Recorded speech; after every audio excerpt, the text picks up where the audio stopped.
back, my little nightmares. Me, Queen Nightmare. It's gonna be Saturday to you, but today is still Friday. And I would like to say to you that I hope you liked my new video editor because I don't know what to say. The one I used to use is now gone in a way, and I can't use them anymore, sadly. That sucks. But because they're not in the App Store anymore. But hey, look on the bright side. I at least have a video editor, right? Let's get down to Snarry. Let's just get down to Snarry. That just sounds gross in so many ways, and I shouldn't say that. I'm sorry about that. Reading list.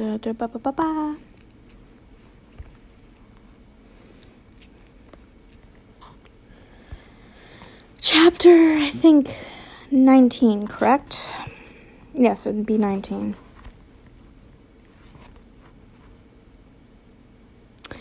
The full moon came and went, bearing no word from Remus. Harry agonized over his promise to Snape not to use his bond to Voldemort to spy. By the evening after the full moon, the young man was not sure of if his word to his professor or his fear of seeing Remus being tortured was keeping him from doing so. He had been sending Hedwig out, however, that with a note addressed to Remus, asking simply, "Are you well?" The owl had returned yet again, and Harry was in the owler as midnight approached, trying to coax Hedwig out for another flight. As he gazed out into the night sky, but movement caught his eye. A figure stumbled out from beneath the still branches of the Whomping Willow, illuminated by the gibbous moon. From so far away, Harry could not make out details, but his heart leapt in his throat. He was suddenly sure. Another quickly written note was attached to Hedwig's leg. Find a professor and give him that letter. Any professor. With the bird in flight, Harry raced to the stairs. Outside, Harry spotted the man in time to see him fall just outside the willow's reach. The ground between them melted away as Harry rushed to his friend's side. Finally, he could see him clearly enough to know that Remus had returned. His cloak was filthy and torn, barely covering his panting form as the werewolf knelt.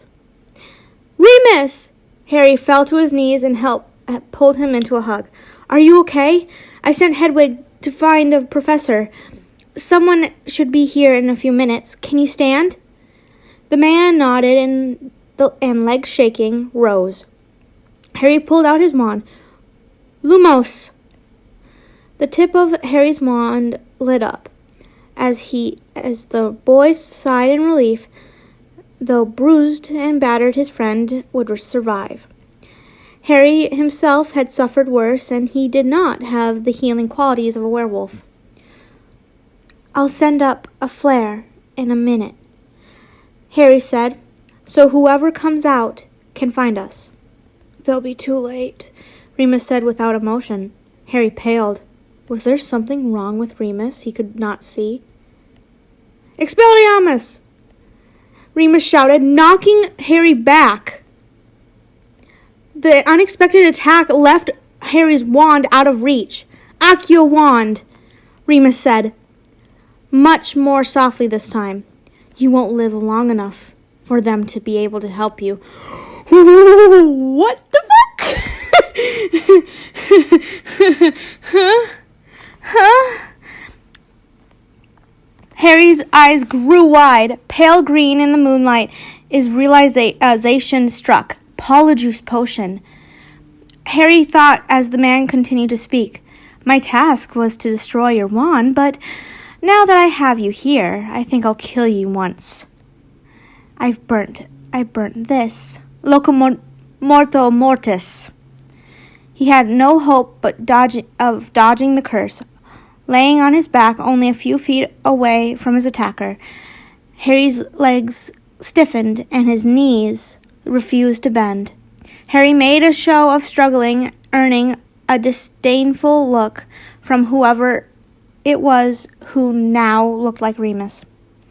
Secretly, however, Harry slid his hand up his sleeve to brush against Snape's gift.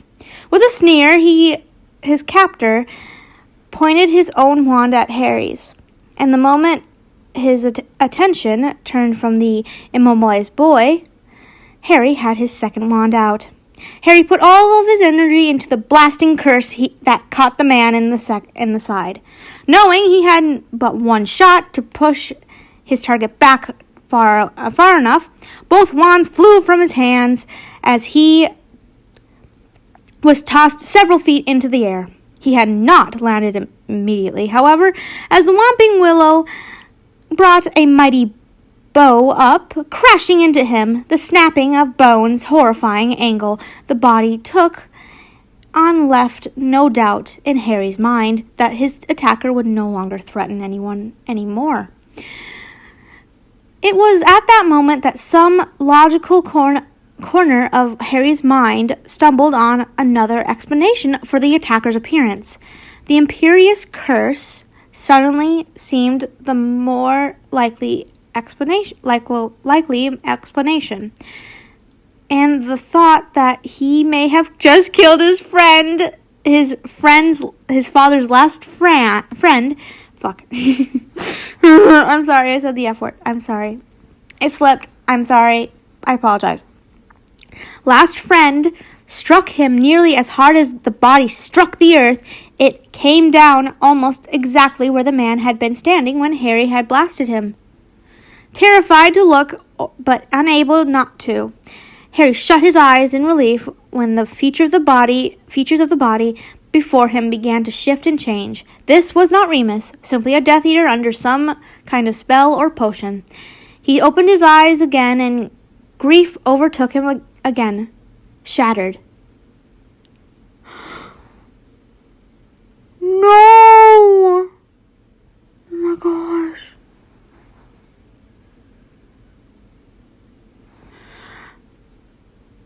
I'm gonna actually cry. Oh. I would absolutely die. I would. Oh my goodness.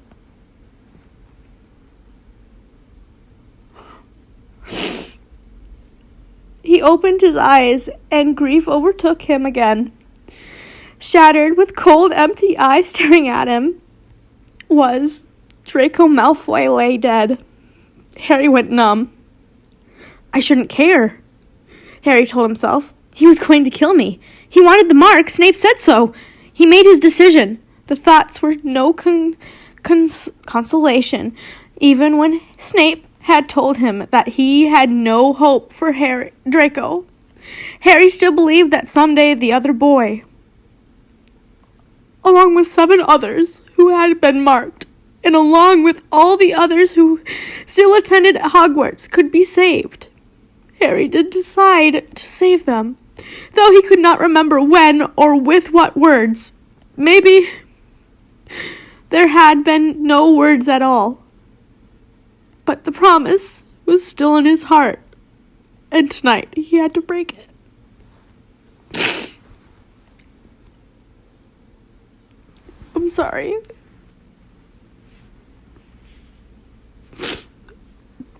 I mean, I would rather it be someone you didn't know than it to be Draco Malfoy, because, yes, I'm reading another story that's dreary, but that's not the point. It's just, you killed someone you actually knew, that could actually have a life ahead of them, and you didn't even know who it was. I'm sorry. I'm just really into the story. I actually felt what Harry felt. Loomis. A voice behind Harry said.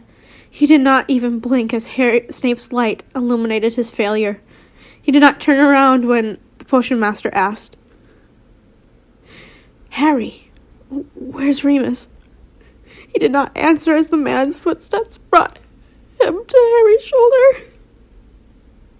He could only stare at the body before him. They had been rivals for years, but never enemies. Not in Harry's mind. Not like Voldemort was his enemy. Snape's hand was on his shoulder. Though he did not speak, Harry felt like he had to say something. I hit him with the blasting curse and knocked him into the willow. You did what you had to, Harry. The professor's hand fell from his shoulder, and Harry reacted to the loss of contact. Though the night air was still warm, he began to shiver uncontrollably. Still behind him, Snape pulled the edges of his cloak around Harry, his arms folding around them before both. He hugged the young man to his chest.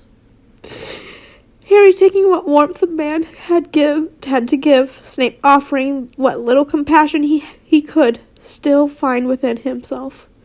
Harry did not cry. He had no more tears to give to Voldemort. He mourned, though. He mourned for the dead man in front of him, and all the dead that would come after.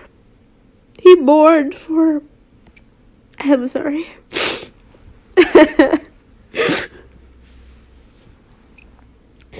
And he mourned for himself. I'm sorry, he whispered. Arms tightened.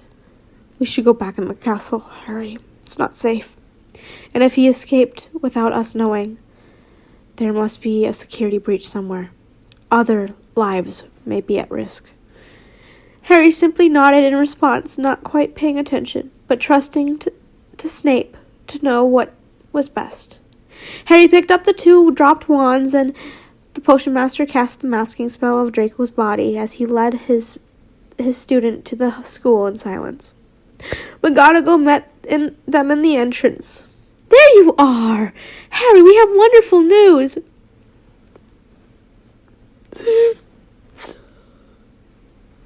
Where were you 10 minutes ago? Rebus is alive and well.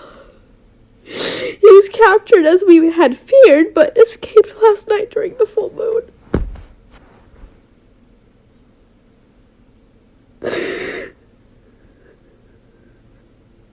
Oh, but then again, I feel I have been like Mrs. McGonagall before. Been that one friend that's like, oh, good news, this happened, when the person just f***ed up on their life about something else. That makes the situation even worse. Why didn't she come sooner? She stopped speaking when her news failed to elicit cries of joy. What is it, Harry? Severus, what is happening? Snape shook his head. Not here, Minerva. We need to see Albus. The interview with the headmaster was mercifully short. Harry told his story, and the ministry was informed immediately. McGonagall was sent to show the officials where the Whomping Willow grew and to inform Harry's friends that he was with the headmaster, the latter to keep them from sending search parties that might stumble upon their former peer. Snape stayed by Harry's side. The ministry official who took Harry's statement took even less time questioning him than Dumbledore had. That's all? Harry asked as the man stood to leave. You need anything else? Well, no, Mr. Potter. Not really. Begging everyone's pardon, but the Malfoy boy was known to be a Death Eater. We'd only just found out about his escape from the headmaster when the headmaster Dumbledore reported this. We have a dead Auror in his old cell, charmed to look like him. According to the acting minister, we're under martial law. For fuck's sake.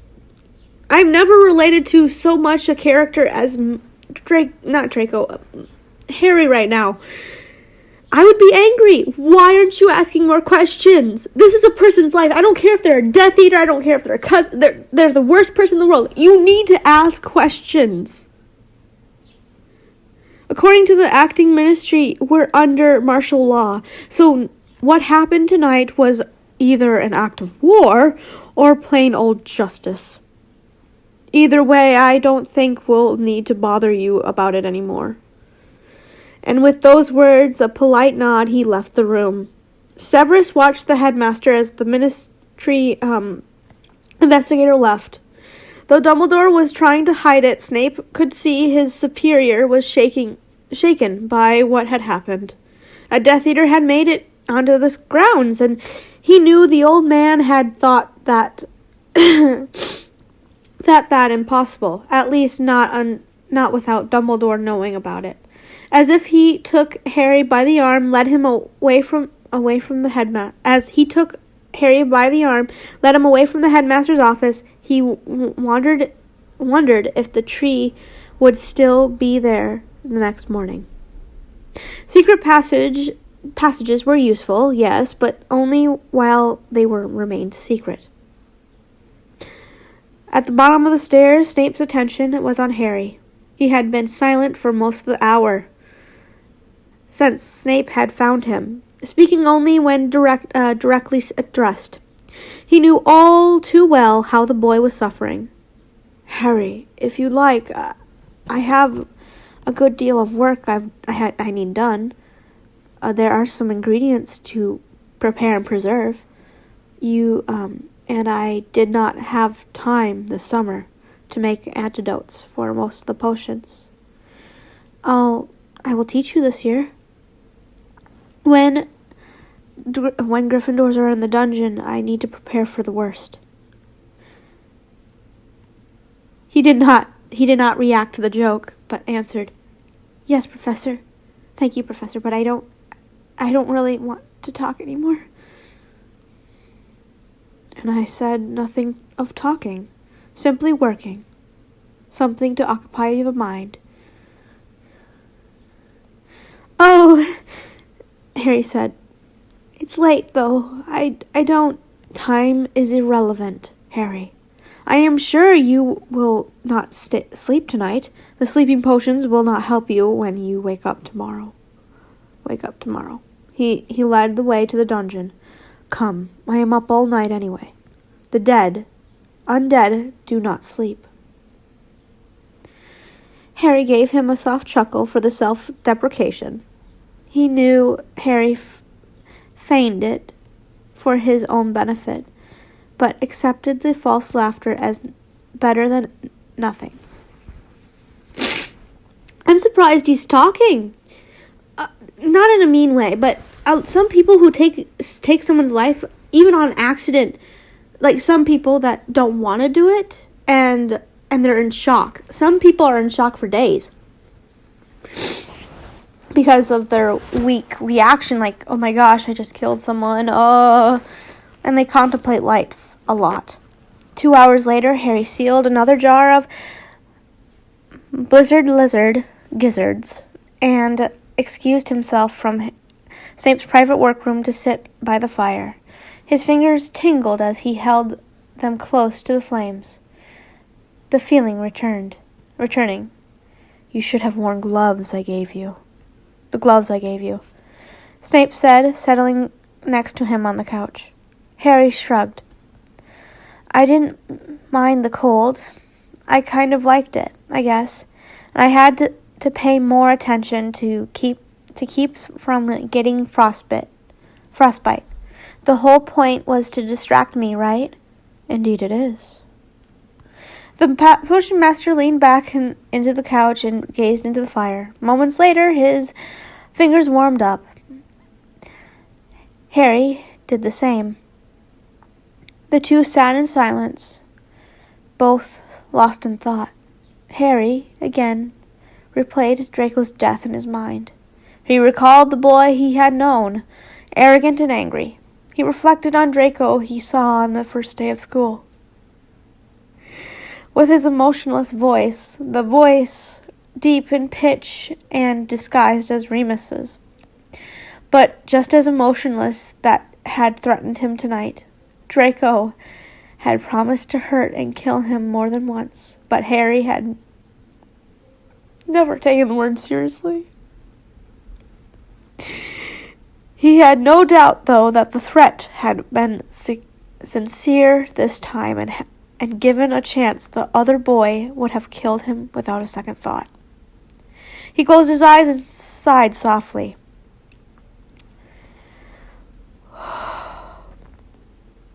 You had no choice, Harry. He would have killed you, given the chance. I don't understand where that came from. And when I had the chance, I killed him. Are we that different, then? Of course you are, Harry. You didn't go looking to kill anyone tonight. You acted in self-defense, and in doing so, saved more than your own life. He would have killed again. Of that you can be certain. His hands were stained with the blood of the more than one innocent. And my hands are stained now, too, aren't they? Harry asked, more to himself than the professor. That'll never wash off, will it? No, it won't, Harry. But it doesn't have to ruin your life. You can't let it. You made a choice tonight, Harry. You chose your life over his. If you choose yourself off and sink into guilt, you'll be killing yourself for him. This won't be the last time, though. I don't know if I can kill anyone again. Not if it feels like this. It can get easier. It can get easier. It certainly gets easier for some. I don't think I want it to, Harry said softly. Snape's arm circled around his shoulders and pulled him close. Harry leaned against the man's chest, thankful, eager for support. Then it won't. Harry rested in his friend's embrace. Here was someone who understood everything he had been through.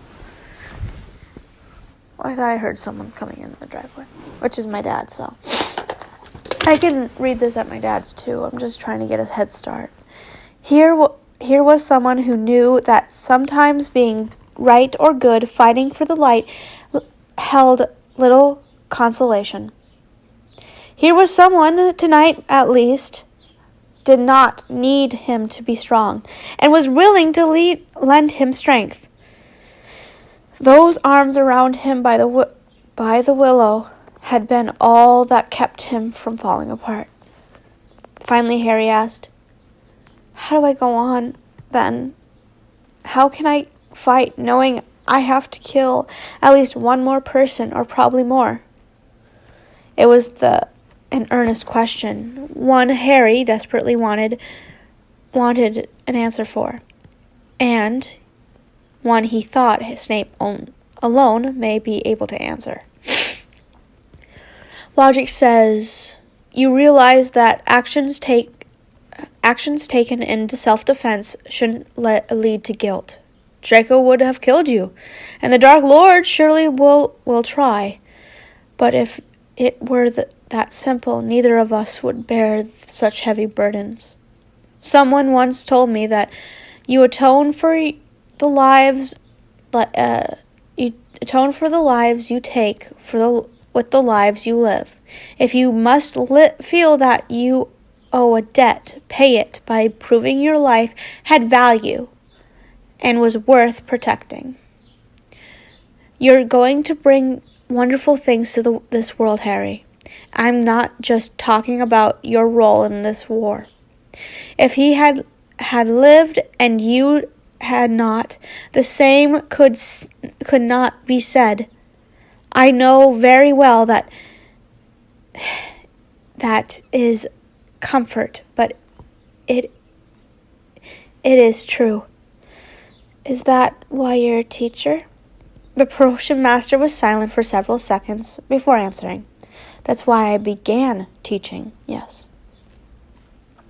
Severus shook Harry's shoulders gently. The boy grunted and pushed his hand away. He considered briefly hexing the sleeping figure awake, but decency got the better of him. "Harry, wake up!" He shook the boy again and succeeded in getting his eyes open. Harry looked around in a daze. It took several seconds of staring before he recognized his teacher standing in front of him. "What time is it?" "It's 6:30. I allowed you to sleep in, as it is a weekend." "Sleep in?" Harry, oh, ow. If you heard that, that was my neck. That's my other side. Oh, I needed that. Oh, I'm so happy now. Okay. "Sleep in?" Harry asked, then caught the amused face of Snape's face. "I fell asleep?" Oh. It's a bit late in conversation to just be arriving to that conclusion. At any rate, you really have to getting back to your tower. Your friends will be worried as well as will Minerva. Harry stood and straightened his robes. "Can't I stay here? I'd really rather not have to talk to anyone right now." "Can I move in?" I mean, hey, Snape's a good roommate. I mean, I would rather have him as my roommate too.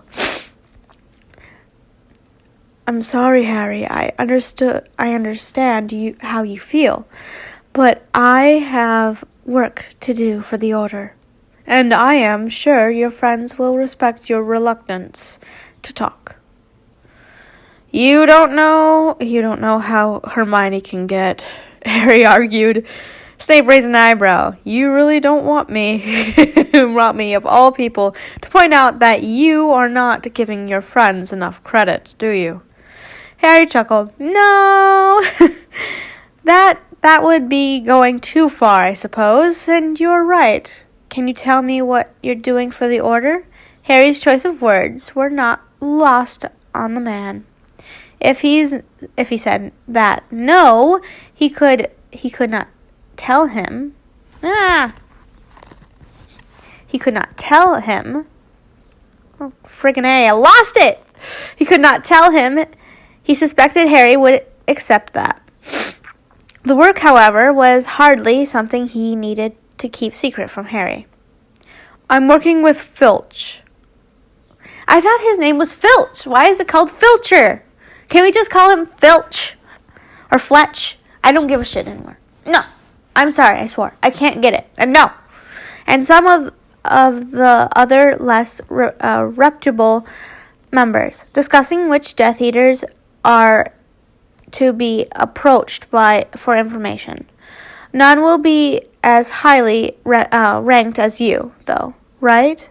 Wait, none will be highly ranked as you, though, right? Could anyone else hide their actions as well as you? No, I do not imagine so.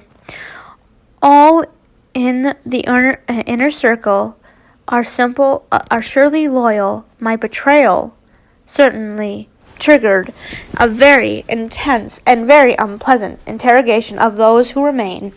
But his lesser servants are not subjected to his direct questioning, often, and will at least have knowledge of whatever operation. I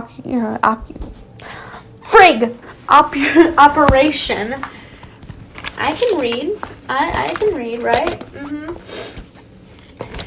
I'm not a very good reader. I can read. Does that count? Hold on a second. I have to blow my nose.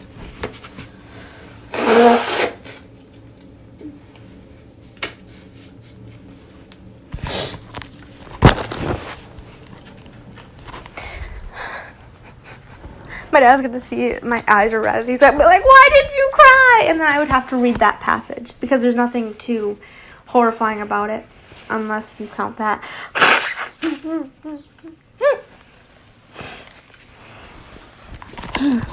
they take part in.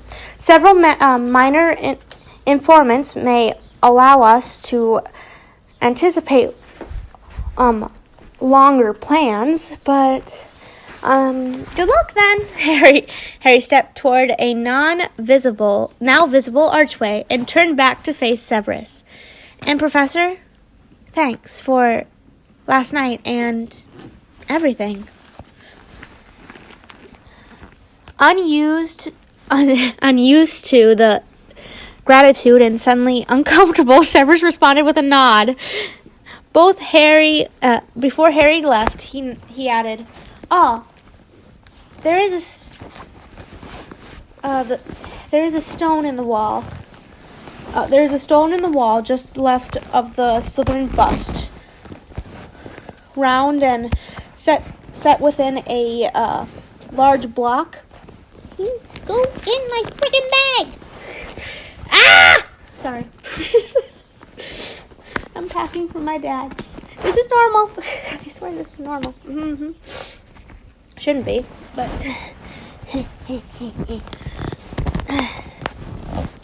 press it with your wand, and I will know you are outside. Salazar makes a poor messenger. Yeah, we kind of saw that. Thank you again. Harry stepped into the Gryffindor common room lightly, hoping no one would be awake. So many thoughts were crowding his mind. He needed time to sort everything out. He made his way silently to his room and managed to lay down without awaking any of his roommates. Never before had he felt so alone in the tower. He wondered if his friends trying to get something. If his friends would see the difference in him tomorrow. Would they see the life he had taken scrawled on across his face? Trip over my charger cord. See that scrawled on across his face. Is that the face he makes? Sorry. I had to like be a little lighthearted because then I would cry, and you don't want that. Apparently.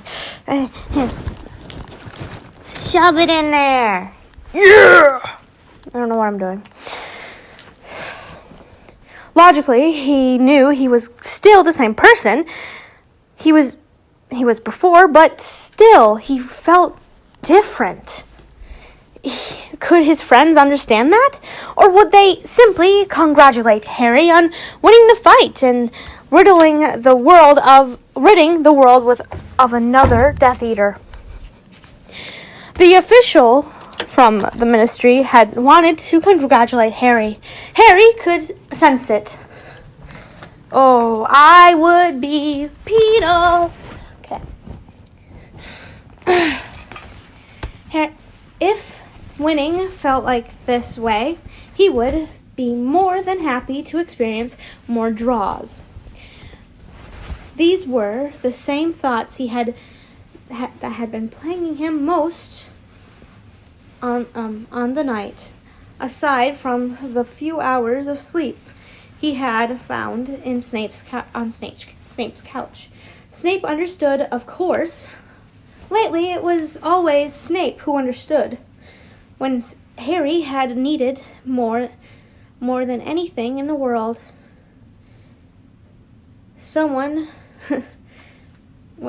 had needed more than anything in the world, someone to not talk to. Snape had been there. And when he did need to talk, he knew Snape had answers that would mean something. He needed someone to tell him it was going to be hard and painful, because it was hard and it was painful. And saying anything else would have been a lie.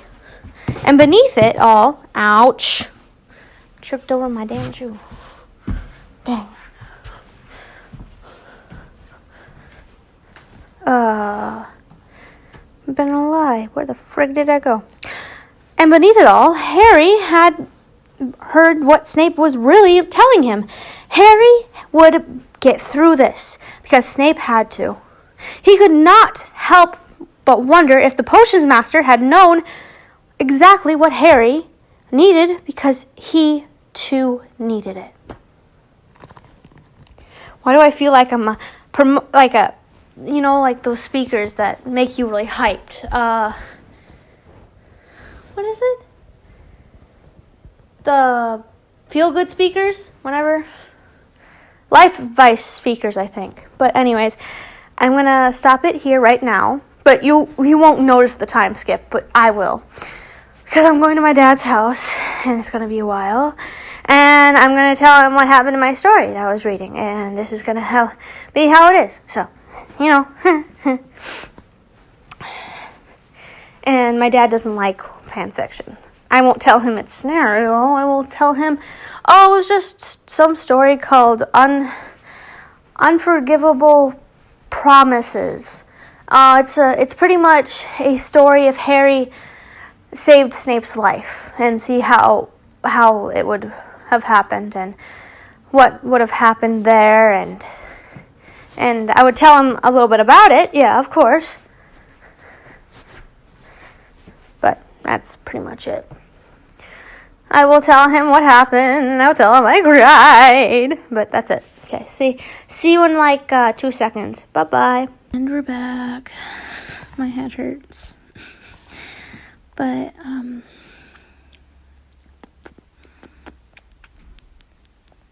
here we go.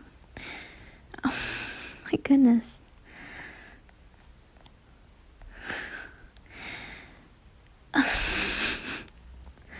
Where in the world did I go? Okay. Harry never returned to sleep that morning. Eventually, Seamus woke up and greeted Harry, then dressed and headed off to breakfast. In doing so, they managed to wake both Neville and Ron. Harry fended off their questions, assuring his friends he was okay, but explaining that he doubted he could tell the story twice. They agreed to wait until after breakfast when the girls could hear the tale without anyone else eavesdropping. They took the news with shocked silence, which Ron eventually broke. Good work, Harry. One less Death Eater. I'll have to thank Snape again for the wands, too. Don't say that, Ron! His friend gaped at him. There was nothing good about it. It was horrible. It's over now, Harry, Hermione said, placing a hand on his arm. You were just defending yourself. He would have killed you. That doesn't make it any easier, and it's not over. I'll have to live with this forever. Better him dead than you, Harry. You can't regret saving your own life, Harry said. I don't. It's just that it's not that at all. It's, you guys don't understand.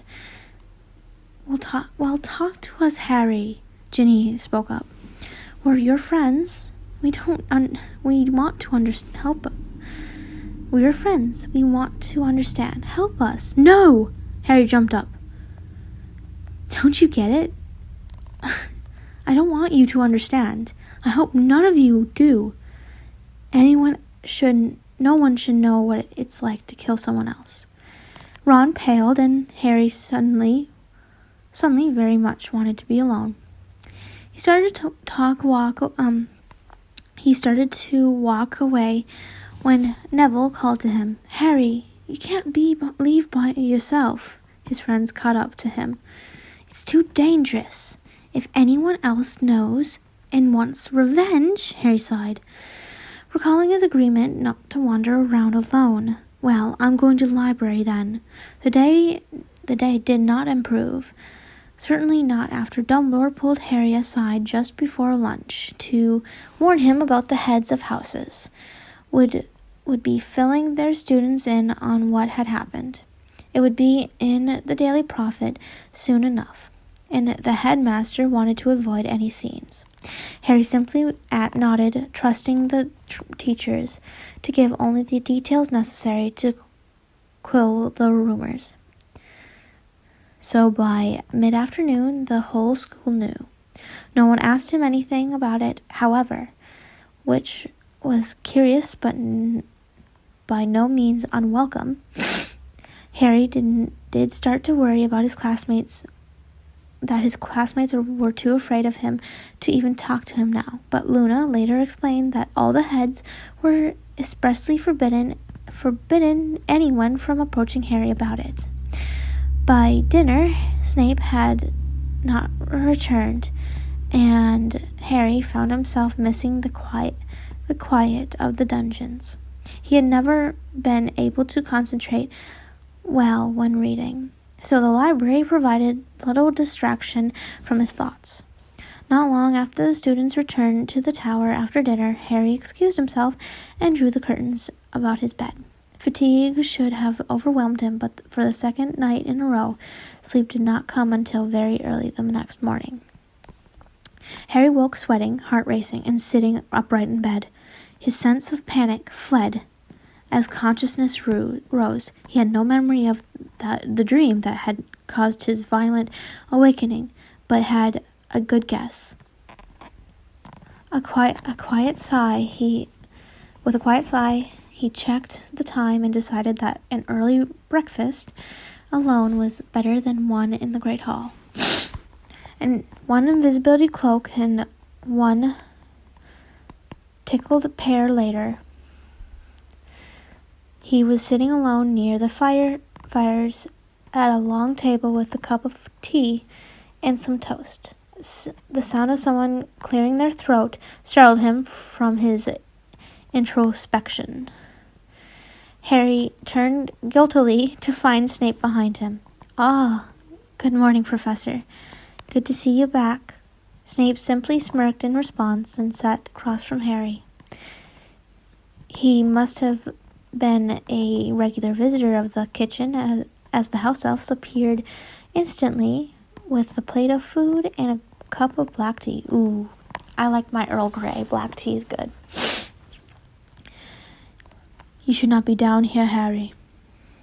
What was that from? "I know.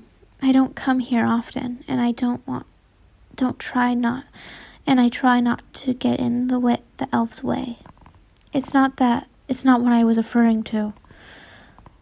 I'll be taking 10 points away from Gryffindor for the infraction, but I'm more concerned with you being here alone in an area of the castle not visited often by staff, and theoretically not at all by students." Harry picked up his cloak. "I used this to get here, and Dobby and the other house elves keep an eye on me. Eye out for me.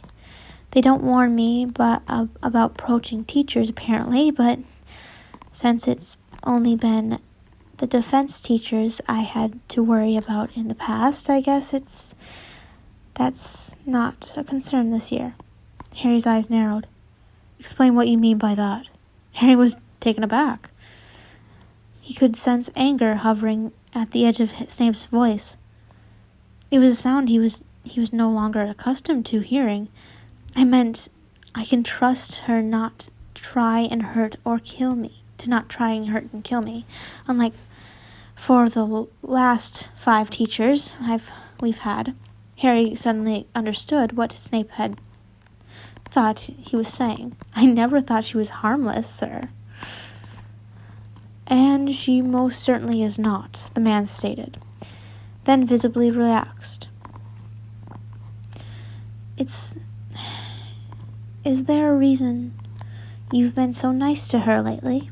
Harry had been curious about that for some time. The potion master gazed into his tea, swirling it gently.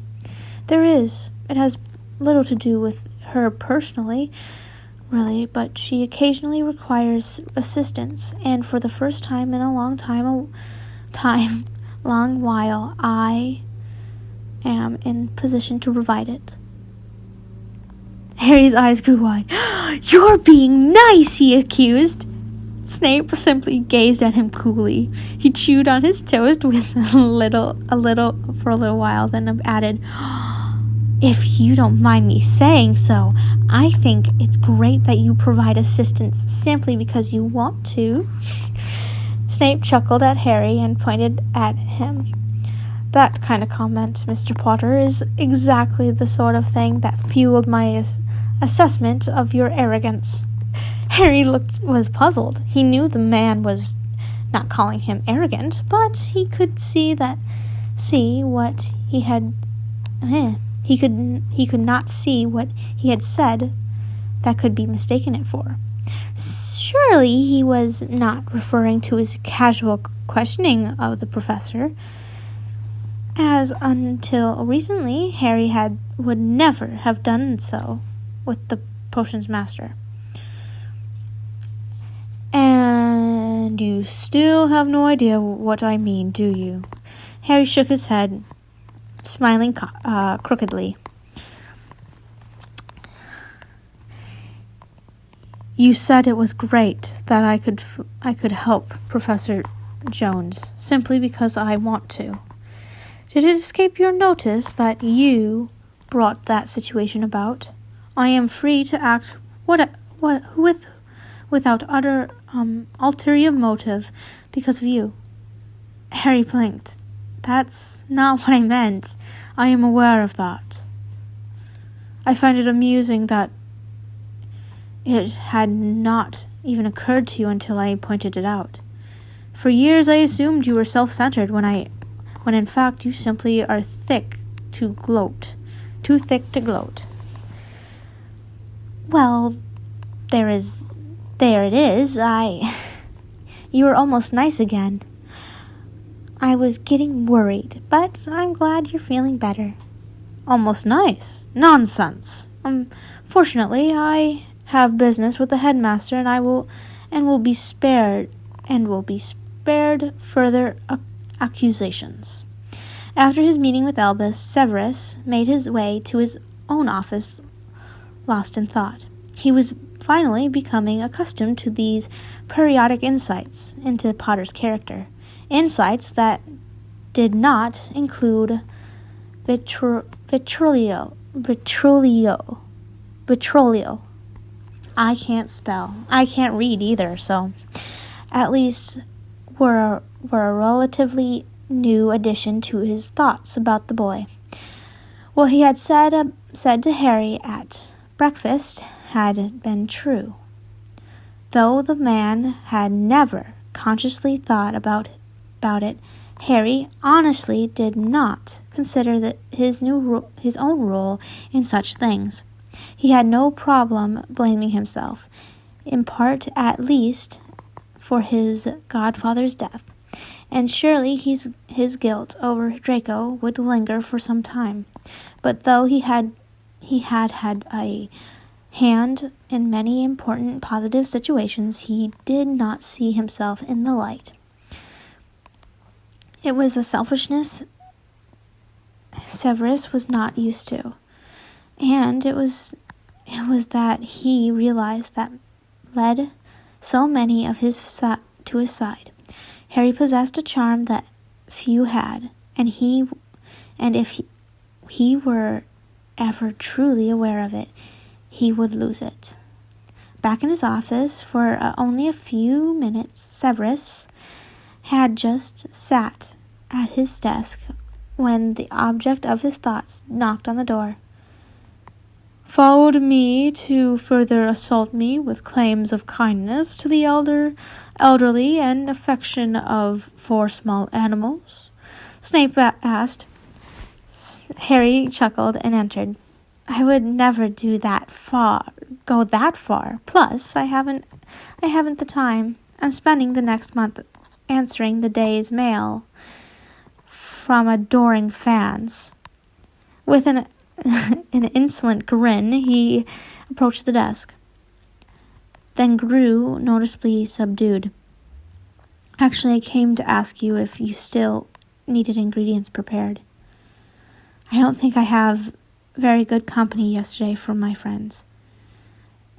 "You were right about them not pushing me to talk, but it was still uncomfortable. I know they want to help, but there's nothing they can do to say.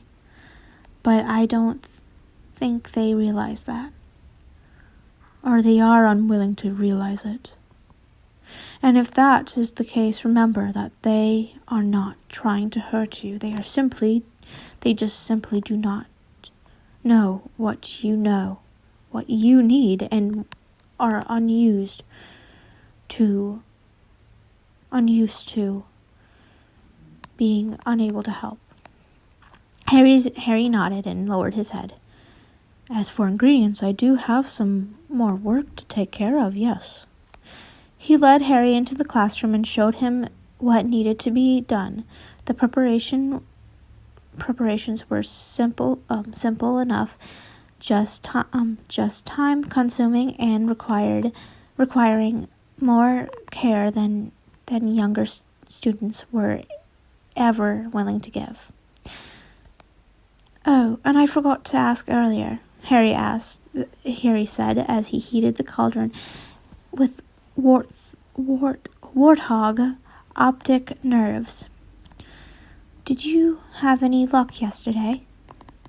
Yes, actually, I made contact with 2 Death Eaters who are expressed a desire to help. Snape had set down his quill. He should have told Harry this immediately. He knew why he hesitated. It was irrational. Their names are Hobbins and Kelch. Both have been Death Eaters since the last war, though neither rose very far, which seems to suit them both just fine. Hobbins' story is not unlike mine. He was an unhappy child and grew to be an unhappy adult. Kelch comes from a family of dark wizards, but apparently lacked the strength to refuse the mark when his parents insisted. And both, Snape trailed off. Harry turned to face him, concerned. Both required assurance that, if it should come to it, that they would be given the same protection from the Dark Lord that I have received. Harry tensed and his green eyes nearly blazed with intensity. What did you tell them? Harry asked. It looked to Severus like the boy was holding his breath.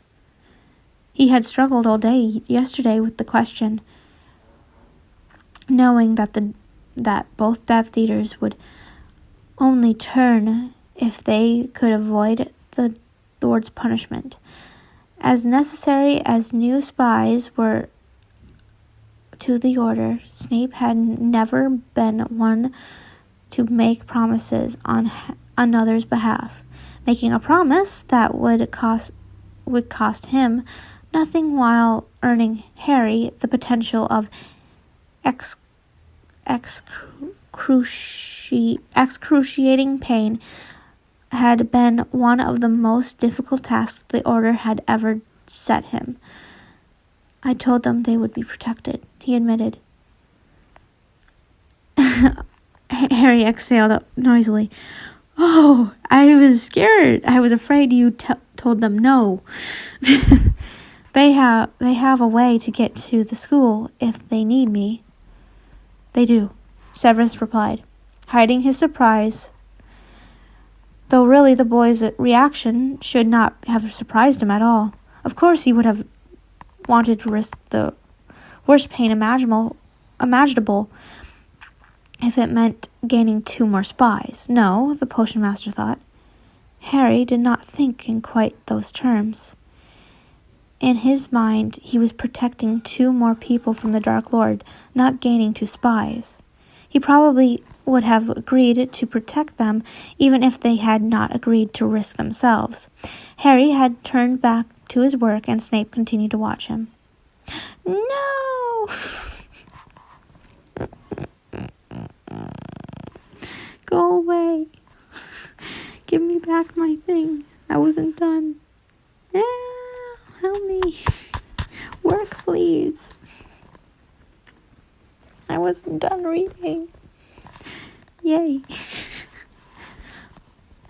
go back. Yay. Okay. The boy was quite literally the only thing standing between him and death by the Dark Lord's mark. As a Death Eater and a spy, he had to put his life in the hands of others in countless occasions, and he had hated every moment of it. So many people had failed him in the past. He had learned to trust only his own skills and his own resolve.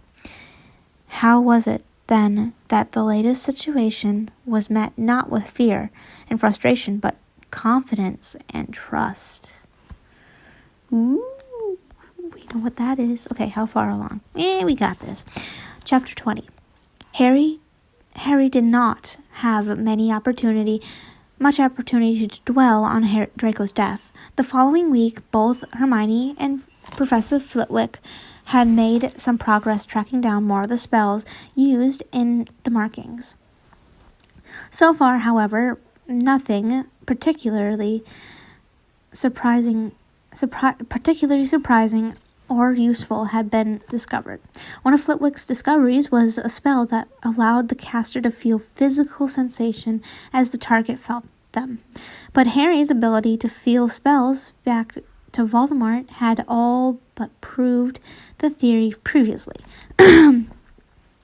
Still, knowing which spell caused the effect was progress. The group still lacked the most important piece, though. The spell that bound the target to Voldemort, allowing the spells to act as a single unit. Nothing they had come across thus far explained why the dark mark was more than the sum of its parts.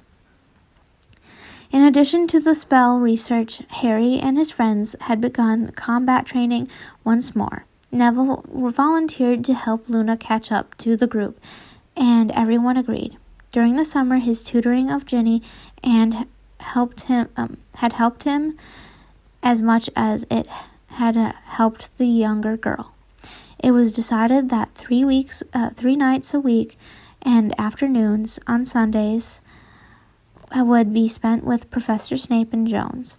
Harry had noticed in the first week that his own training tended to focus on offense, while his friends received more instructions from Jones on defense. Specifically, Jones taught them how to defend someone else while keeping themselves alive as well. Though no one said anything directly, Harry understood who the someone else was meant to be.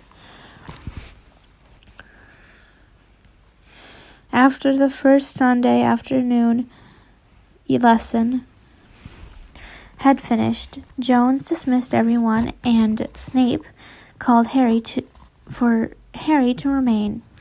The man led the way silently to his office and waved Harry inside. As they entered, a house elf appeared with tea, which she promptly set on the desk before disappearing again.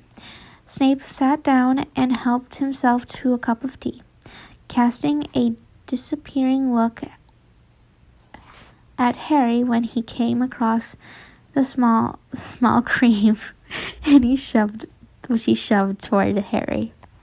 After a moment, Snape said, "I don't imagine I need to tell you that the headmaster is quite disturbed that when he discovered young Malfoy had returned to Hogwarts in secret." Harry sighed into his tea.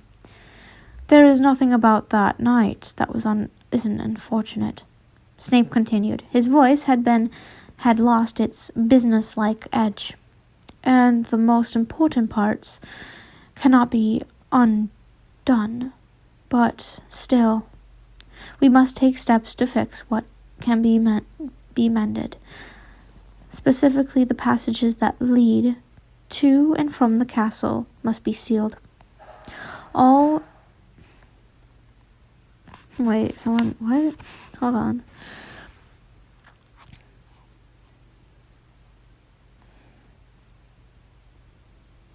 Someone just left a comment on one of my videos, and I don't know which one it was.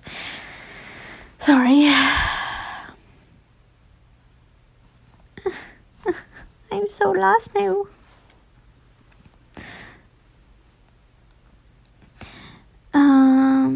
Important parts cannot be undone, especially the passages that lead to and from the castle must be sealed.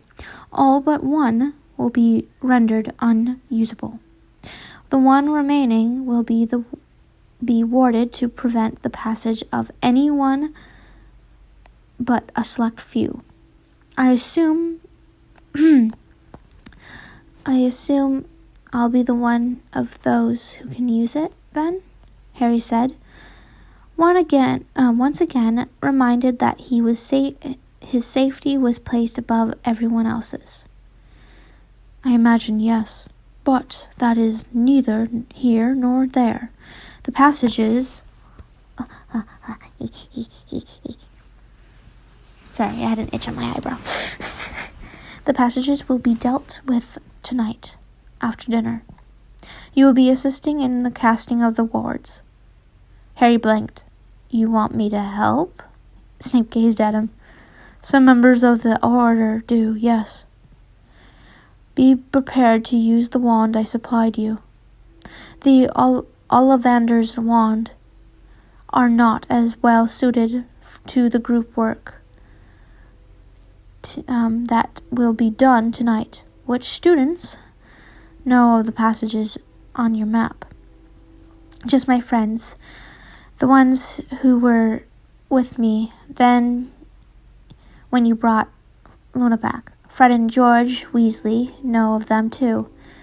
They're not students anymore, though. Snape nodded. They will be informed not to attempt any mischief through them, then. And you will relay the same to your friends. It's quite likely that in addition to wards and barriers, I will be setting trap spells as well.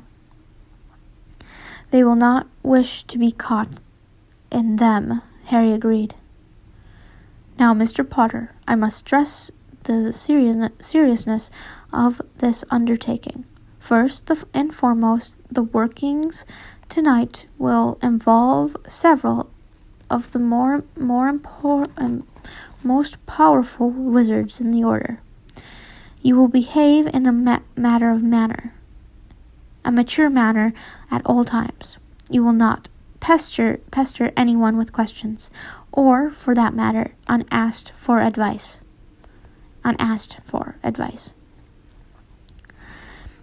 You will do only what you are told to do. Nothing more, nothing less. Is that clear? Harry squirmed under Snape's glare, taken back a previous year and marade lectures. Yes, sir, I understand. Then, we are done for now. Harry set his teacup down and stood. Ah, yes. You will also need to bring Lupin's wand with you. You still have it, I presume? Harry beamed. Yes, I do. I'd forgotten about it. Is he going to be here to collect it, then? I have no idea. I am simply relaying a message. Hopefully, Harry thanked Snape for the tea and headed to the tower. After dinner, Harry met the headmaster, McGonagall, Flitwick, Jones, and Snape in the Great Hall. Presently, they were joined by Shacklebolt and Remus. Harry lunged at his father's friend and pulled him into a hug. Are you okay, Remus? With a laugh, the other man hugged Harry back. I'm fine, Harry, really. I'm still not sure what they did to me, but I woke up tied to a chair. Good thing Death Eaters don't know enough to use chains. He gave Harry a wink. As a matter of fact, next month I may go out looking for the two who got away from me. You'll need this, then, Harry said, and he pulled out the man's wand from his pocket. And, I guess you heard about how I got it. The group started out of the hall, and Remus nodded. They were following a few feet behind the rest. Remus put a hand on Harry's shoulder. I know, if you ever want to talk about it, everyone keeps saying that to me. I really don't want to talk about it at all. But thank you. Are you sure? I know it may not feel like it, but it's holding everything inside isn't healthy. I know. I did talk a little to Professor Snape about it. I wouldn't say I'm okay with what happened, but I guess I said what I needed to say. And I suppose I heard what I needed to hear. Harry caught Remus's surprised look when he mentioned having spoken to Snape. The older man remained silent as they took a turn toward the dungeons. With Remus lost in thought, Harry spotted Professor McGonagall slowing her steps to come even with Harry. Harry, before we begin, I wish to have a word. I hope this is unnecessary, but I would not be doing my duty as a teacher if I did not speak with you. We are on a very serious business tonight, and in the past you have shown distressing willingness to ignore the rules. If I may, Professor, Harry said, hoping his polite manner would unbalance his teacher. Professor Snape has already given me the gravity of the situation very clear. Very good then. He was quite adamant that you had handled this responsibility, and I fear he may have neglected to speak with you on the importance of the focusing on the task.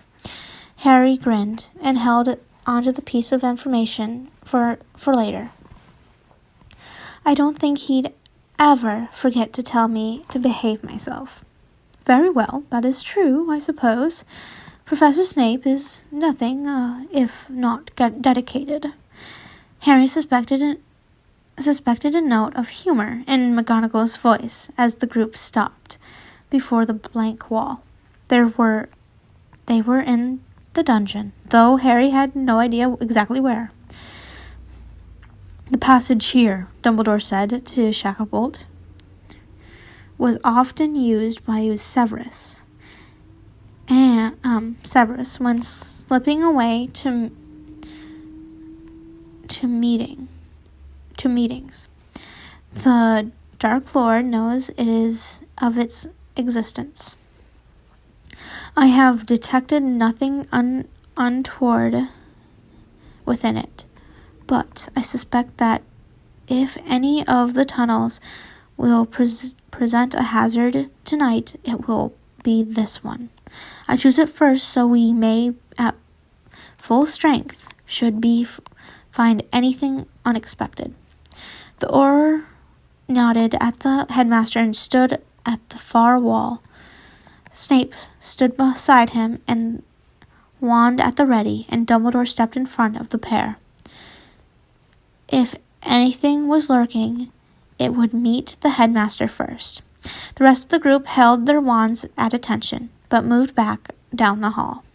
Dumbledore tapped a series of stones in rapid succession.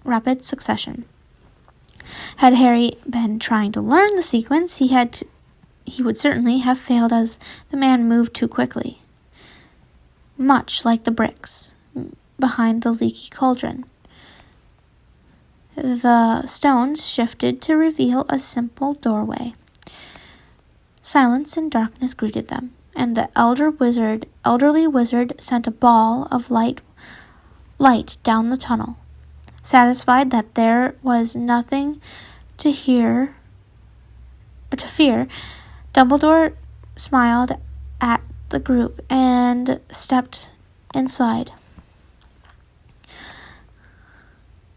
6 hours later, 6 years later, 6 hours later, Harry was exhausted and his concentration stretched to breaking.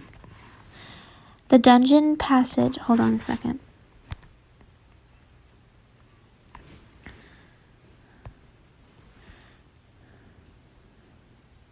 Report spam now. Report.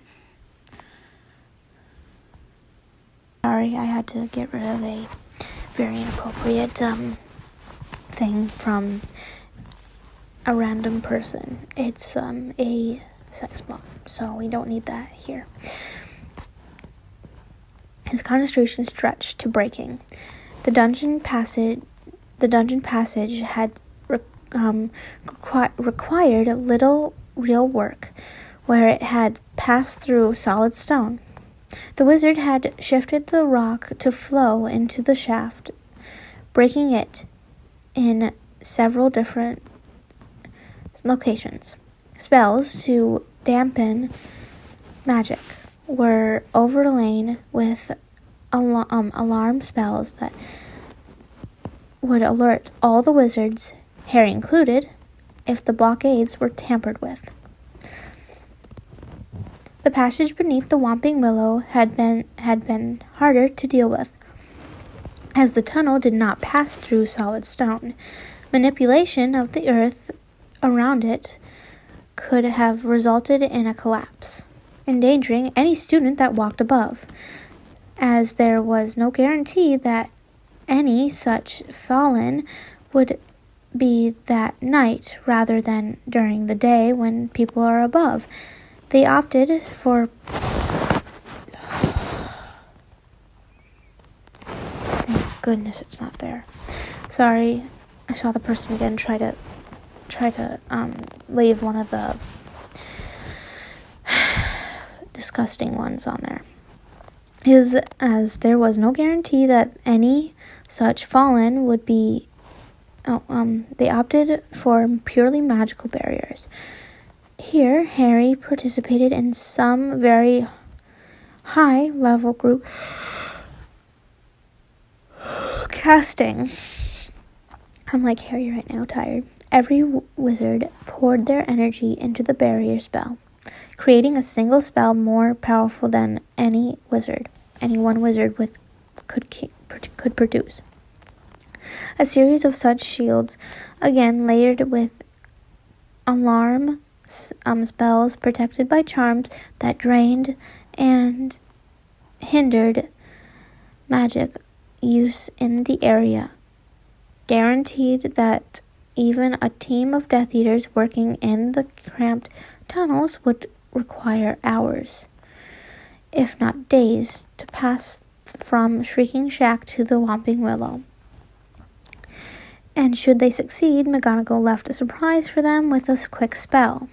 Nothing would be able to get high enough to its branches to touch the knot that calmed the tree now that it had been moved. The most work, though, went into the passage Snape had used to return with Luna.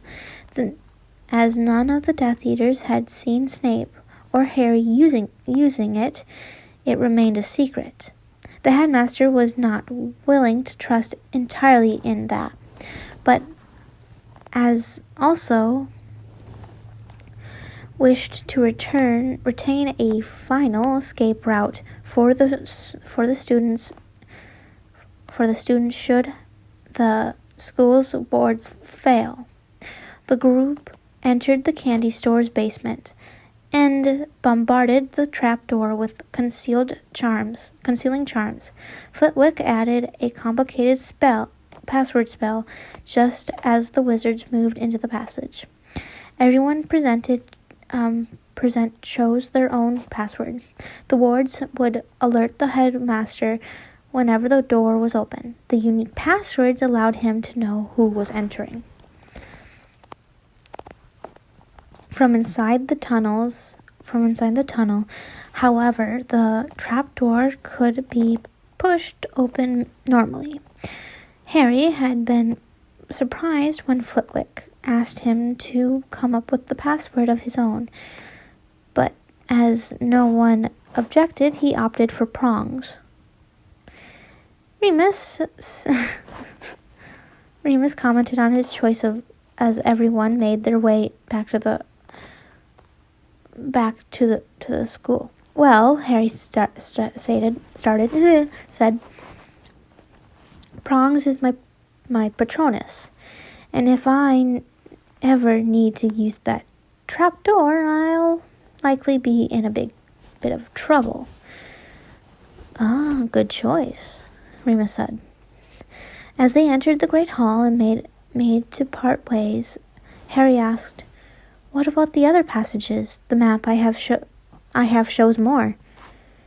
"They were all taken care of some time ago. The rest were more widely known, which I'm guessing is why you preferred the one to Honeydukes." Harry grinned. "Those twins told me that Filch knew them, so I never bothered with them. They were all blocked, both magically and physically.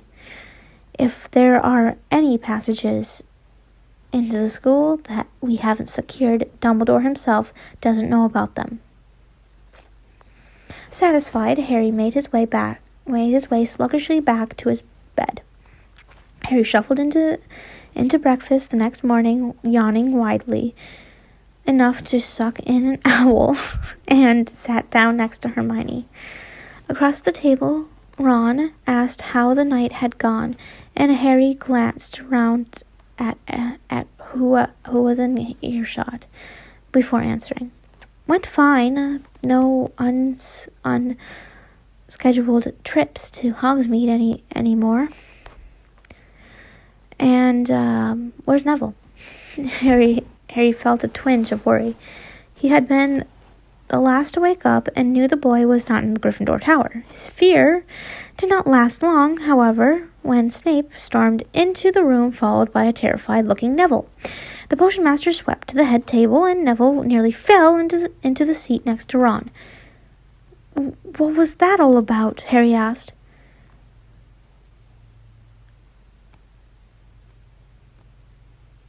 "What?" Okay. Neville seemed to be regaining his composure when he answered, "I had to levitate one of the 7th-year Slytherins to the infirmary. Luna's up there too, but she's okay, I guess." "Luna?" Ron asked. "What happened?"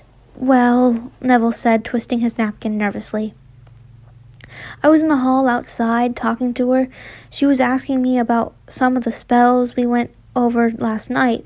I turned around to come in here. I heard her fall. Percy, whatever her name is, don't know, hit her with some kind of curse. I'm not sure what it was, but she was laughing at her. She hit her head. It was blood in her hair. It was like the day when Snape came back with her." Harry shuddered, recalling how her hair had been stuck in her face with dried blood. Ron, red-faced, jumped from the table, and Hermione stood and leaned over the food to grab his wrist. "Ron, you can't. Do you know how much trouble you'd be in? Besides, he's not here, right?" She directed the last at Neville, who confirmed it. Ron, still furious, sat back down. "He's in the infirmary. Well, wait.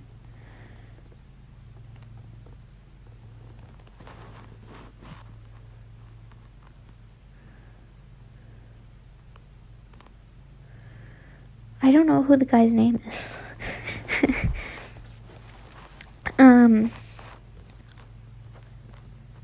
"He's in the infirmary right now," Neville said, watching Ron carefully. "I was so mad when I saw it, I don't remember going for my wand." "You hexed him?" Ginny asked, clearly impressed. Neville nodded slowly and said, Expelliarmus, knocked over the suit of armor out in the hall too. The armor spelled not to fall over. I saw Fred and George climb on it once. Hermione said, Well, yeah, I saw them doing that too. Neville said, still twisting his napkin. But I guess if you hit it hard enough... Wait. You spell hit the armor? Or, I don't know what his name is. Pookie. I'm going to call him Pookie. Did. Pookie? Neville answered. Bloody heck. Ron said. I didn't know you had it in you, mate. He thumbed Neville up the back. Sent him up to Pomfrey then, huh? Well done. After a full round of congratulations, Harry asked, What happened with Snape? He caught you? Neville nodded. Detention? Neville blinked in surprise. Well, no. He spoke as if the idea had not even crossed his mind before this. I didn't even think of that. He walked Luna to the infirmary and told me to levitate Pookie and follow them. Even left the armor on the floor. And boy, was it mad. And told Madame Pomfrey to have the Pookie pick up the suit of armor when he woke up, and that he had detention with Filch for using magic in the halls. Didn't he say anything else? Ouch.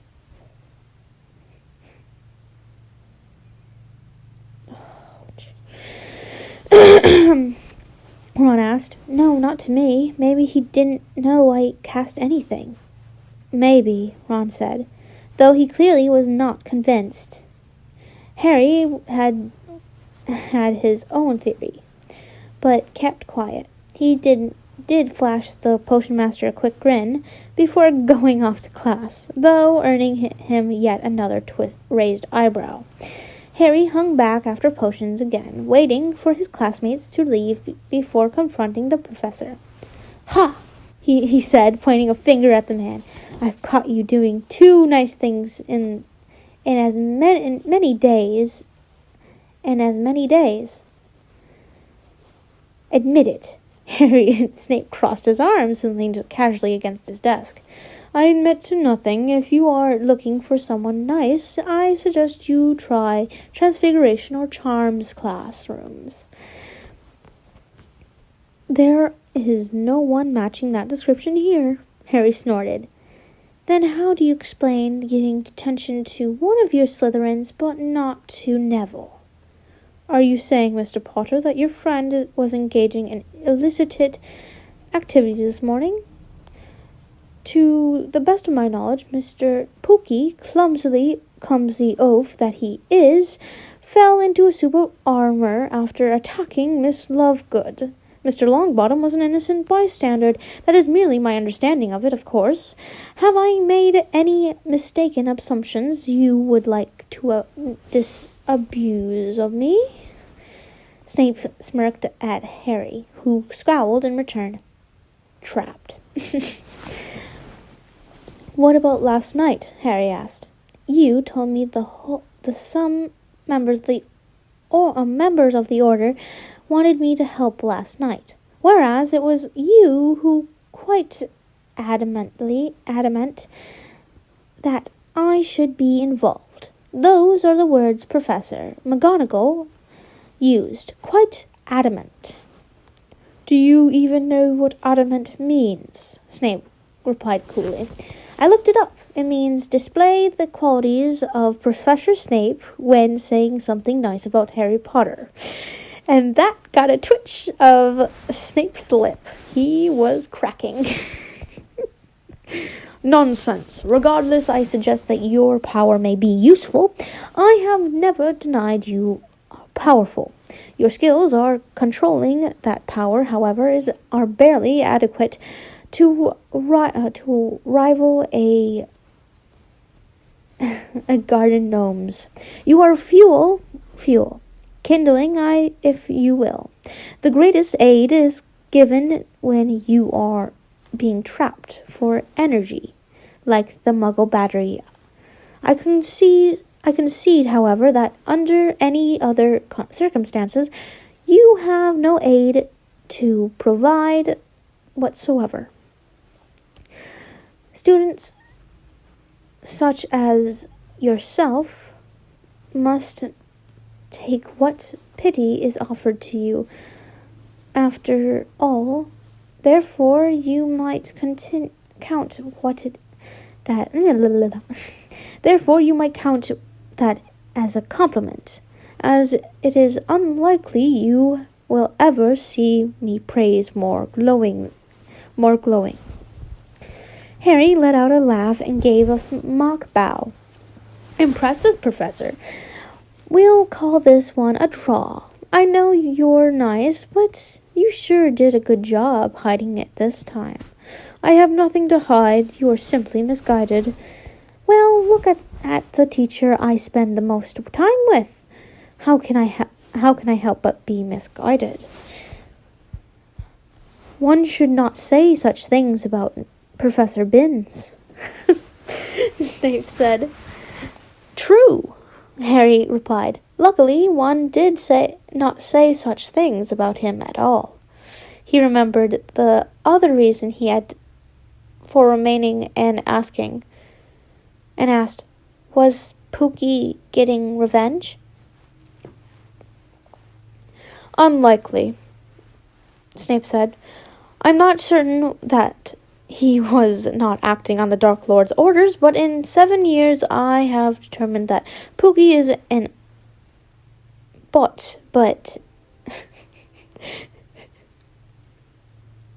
buttocks, but not a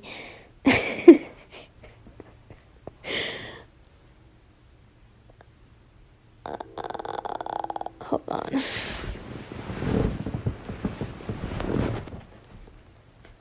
Ouch, my head.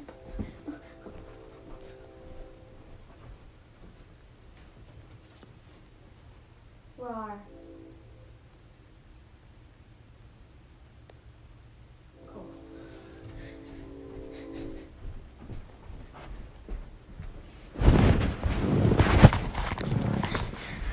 Pookie is an ass, but not a Death Eater. I will speak to him during this detention. If you don't know what I was just doing, I was making sure my dad was not outside my door so I can say that word. Okay, anyways, going on. I will speak to him during his detention to be sure, though. In the meantime, you and your friend should continue to be wary. Harry assured the man that they would and made a mental note to ask about making sure Luna was not alone in the halls. The Gryffindors could protect themselves easily enough, and he trusted his housemates to watch out for her and Ginny when they were in class together. But that still left a lot of time when Luna could be vulnerable. And Harry, please tell Mr. Longbottom that Professor McGonagall will be awarding 20 points for his control of Malebolcorus corpse spell. Does Professor McGonagall know she'll be awarding these points yet? Harry asked with a smirk. Not yet, though I am sure that when she hears the details she will do so.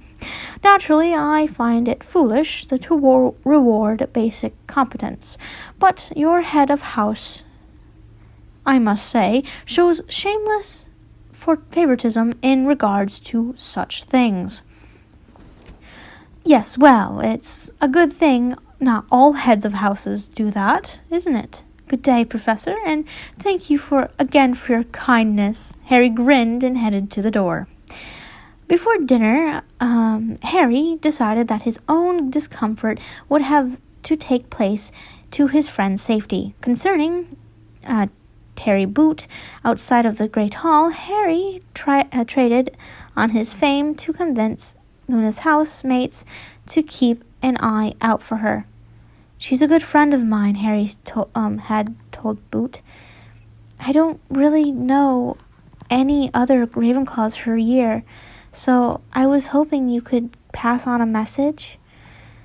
I'd consider it a personal favor if she didn't have to be alone in the halls." Boot agreed immediately. "We'll do our best. We do try to look out for her, but I think a lot of fifth years are uncomfortable around her. And she likes to wander around the school at odd times. I can't promise she'll never be alone, but we'll make sure she's got someone to walk with between classes and meals." "That's good. That's great," Harry said. "I really appreciate it. I'll talk to her about her wandering around too." Hey, can I ask you something else? I've heard some rumors about Chambers and Brooklehurst. Harry stiffened up at the mention of the Ravenclaw Death Eaters. There had been little mention of them since their capture, at least that Harry had heard, but he assumed that within the other three houses they were not so silent. "I'll answer if I can. Well, I'm sure that you people know people who know more than I do, but since I was in the DA, I'm probably not hearing all the rumors, if you know what I mean." "Oh, scusi. I heard they were looking for genealogical charts." Boot looked uneasy, but continued. "Actually, they've asked a few people to find out something, but I don't know what. I don't want to get anyone else in trouble, if something's going on that involves you-know-who." Harry grinned. "Yeah, something's going on, but that's not going to happen to help Voldemort. His real name is Tom Riddle, and his father is a muggle." Boot laughed out loud. "So all those purebloods are following a half-breed? That's the height of the irony, isn't it? And you told Chambers and Brooklehurst that?" "No, not directly. I just told them to look up Tom Riddle. I'm sure he'll disappear from the record right about when Voldemort shows up. They'll figure it out, but I didn't think they'd believe if I told them. A Ravenclaw can't resist a puzzle, I wonder how they'll take it." "Poorly, I hope," Harry said. "Poorly enough to realize they've making a mistake following him, at least. Lucius Malfoy knows the truth, but I doubt many others do." Boot agreed and cocked his head. "I just realized something. You told the Gryffindors not to make a big deal about their arrests, didn't you?" "Me and Ron, and more Ron, actually. We didn't think it would help things." "That was a good idea," Boot says. "It was rough the first night in the dorms. I think we all expected to have to put up with a lot of grief from you guys. I mean, no offense, but some of the Gryffindors can be self-righteous. I know. We're not all like that, though. And to be honest, there's no guarantee that we don't have some Voldemort supporters in our own house. But I heard that Draco Malfoy suggested the other 7 of marking. There was no way he was going to name a Gryffindor as worthy. That was not quite a lie, he told himself. He could not very well divulge how he knew what Malfoy had done. Boot nodded thoughtfully. "I guess that makes sense. You're being careful, right? And you know if you need any help, you've got me and Michael and plenty of others who'll be there. Harry assured him that he was looking after himself and thanked him before the two headed to their respective tables. News of Neville's heroics, Snape's less than typical reaction quickly spread through Gryffindor. In the common room that night, Dean Thomas commented on the notable change in Potions Master's demeanor. I think he and Professor Jones are spending some quality time together, if you know what I mean. I've always said the Git would loosen up if he just got laid. Dean! Hermione shrieked. Well, I'm sorry, Hermione, but it's true. And something has him, well, not quite happy, but less awful. He's even treating Harry like a human for a change. Leave me out of this, Harry said amiably. I don't want to know what you're going on about him and Professor Jones. Maybe as well as have fun with the rumors. Might as well have fun with the rumors, Harry thought. And he's been nicer to me since the summer. Dumbledore had him give me some extra lessons, and we sort of came to an understanding. He understands he's being an ass? Sorry, Hermione. Dean tossed in the apology as an afterthought. Harry laughed. Something like that. Anyway, he doesn't hate me anymore, but any more than he hates everyone else now. That evening, as he finished up an essay for charms, thoughts turned to the Potion Master and the strange, painful journey their relationship had taken. Snape might know of the chambers, or Brocklehurst were looking into Tom Riddle. He thought everyone in his dorm was asleep, but he suspected the professor kept late hours. He reached for his invisibility cloak, then reconsidered. It seemed rather silly to run down the dungeons to ask something so trivial. It could wait until tomorrow. He set his cloak down and rubbed his palm. His hand had become cramped while writing. He'll have a potion for that, I bet. Armed with what he suddenly became a medical necessity.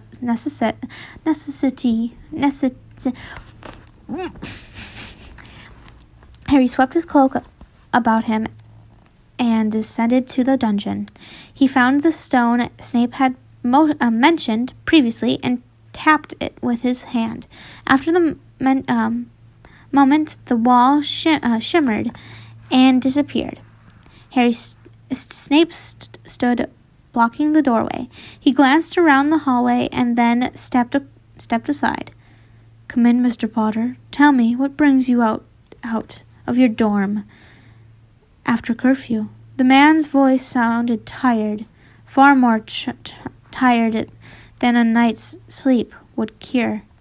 Harry moved his cloak and said, I just came down here to see if you had something for cramping, but if something's wrong, I've nothing for that. I imagine Madame Pomfrey does. However, if you are in dire need. Okay. Harry trailed off, then asked, Is something wrong? Merely a disappointment. Kelch, one of the spies I recruited recently, has been killed. It would seem his connection to me was discovered. His voice was calm and cool, as always, but Harry suspected it was an act. He knew he would feel it if someone he had approached had been killed for talking to him. Certainly the potions master must feel something. Still, he had no idea what to say. What to say that could help. And he doubted any words would help anyway. "Oh," he said, feeling foolish. Snape seemed to be waiting for some reaction from Harry. "Is the potion simple to make? Maybe I can brew it myself. If you don't mind, of course." Harry noticed the other man relaxed slightly at the request. "I have work to attend to, but you may use my workroom in the back. All the necessary ingredients should be there." Snape took a book from one of the cases and led Harry into the simple potions lab. 3 walls held long counters, and several cauldrons were already in use. Snape indicated a free spot in the corner. Set the book upon the appropriate page, and said, I trust you will manage. Shh. I trust you will manage your own, but I will answer whatever. Shh. I will answer whatever questions you have. Thank you, Harry replied. After Draco's death, Snape had shown more understanding, but by not speaking than anyone else had when trying to convince Harry to talk about it. Perhaps he could provide the same comfort in return. Neither spoke of well over an hour. Harry working on his potion, Snape working on his own 8 brews.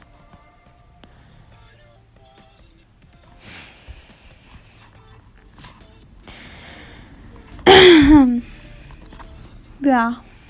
Well, I'm going to end it here, so I don't know how long this was. Oh, okay. Not as long as usual. Okay. Thank you guys for watching. My dad is being a little shit downstairs. And, we have 10 more to go. Well, if you're including the next one, it's going to be 11. So, I hope they fall in love and they realize they have a deeper connection than just student and teacher. And if you have one that's actually a romance, because I'm kind of figuring out this won't be a romance like what happened for my Link story, Link and Tiki Toby. I hope it's not like that. Thank you guys for watching. I'm dying. I need some water. I am having a huge headache right now, but I wanted to finish this series. I had a headache an hour ago, but I wanted to be able to give you a good story. Thank you guys for watching, and I hope you guys had a great time watching it. Please let me know what you liked about my video editing skills, my new video editor. Help me, see, did my throat just burp? Yep, I have that talent. Okay, thank you guys for watching. Be happy, be healthy, and always be loving.